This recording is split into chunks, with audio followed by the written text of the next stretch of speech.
welcome to Narcolepsy Pumpkin. If you haven't done already, why not click on subscribe or click on the bell. That way you'll get notifications about videos when I post them. In this episode, we're going to talk about habits and routines. More software professionals are now working from home in the UK. So it's important that we slightly change our approach to working so we can get the best out of that environment for both ourselves and for our employer. Forming habits and routines is basically ingraining things into your subconscious so you do things almost automatically without thinking. It's important that we keep routines and we form good habits. Lots of us have bad habits. They're really easy to form and to keep. Forming good habits is a lot harder, but has a lot more value. Doing this can have benefits in many areas, including your actual coding. Learning keyboard shortcuts, getting those ingrained in your subconscious so you do them almost automatically when typing, has a great gain to productivity. Habits that get you to clean code are always a good idea. And that can be in the form of test-driven development, in the form of religiously refactoring, checking in frequently, making sure that you're pushing things to some central server that means that your code is not just on your local machine. Because considering now you're working at home, unless you're actually backing that machine up, nobody else is. Getting yourself into a routine, possibly not quite the same as the one that started this video, but something similar, where you're doing things day in, day out that allow you to, get the best out of your start to your day, use of time and productivity. Those could include just getting up, making the bed, and getting a coffee. Those are simple things you can do that help you, your family, and your productivity. Some of the things that people miss from working from home are those interactions with people. And it's important that you try and get those. If it is a Teams call, that's better than nothing. Put your camera on, talk, chat to people. Have that interaction the same as you would in an office.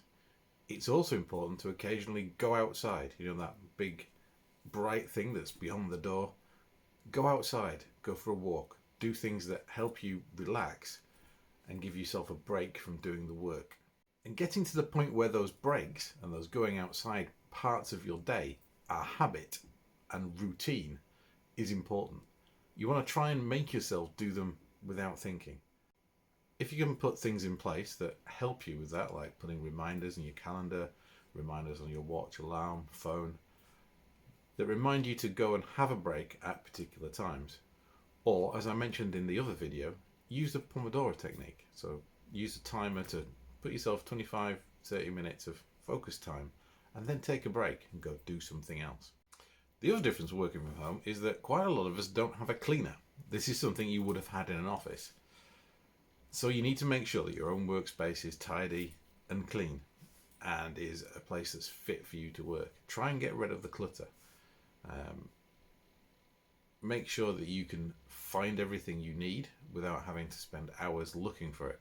You having to spend time trying to find things is not productive. Get into the habit of dealing with email as a batch process at a particular time of day. Avoid just watching your email and reacting to things there and then. Working from home, there's going to be a lot more message inputs from email, from Teams messages, from Slack, so on. When you're focusing, you need to put all that stuff aside so you can get on with the task at hand. And in some cases, it's a matter of literally dropping packets. Most software, most networks and so on are designed to work with an amount of packet loss. Believe it or not, you can work with a certain amount of packet loss too. So you can actually not reply to some emails and the urgent ones will actually come back around. I'm not advocating that you actually ignore email completely, that you never answer any emails and just wait for your boss to ring you up and tell you to do something. Absolutely not. But there is some advantage to be had in not reacting to every single email there and then, into batching those up and categorizing them. Just moving emails into folders that give you an idea of what you need to do with them is an improvement on just leaving everything in your inbox. If you're one of those people who has an inbox that has thousands and thousands and thousands of emails in it, you're already dropping packets.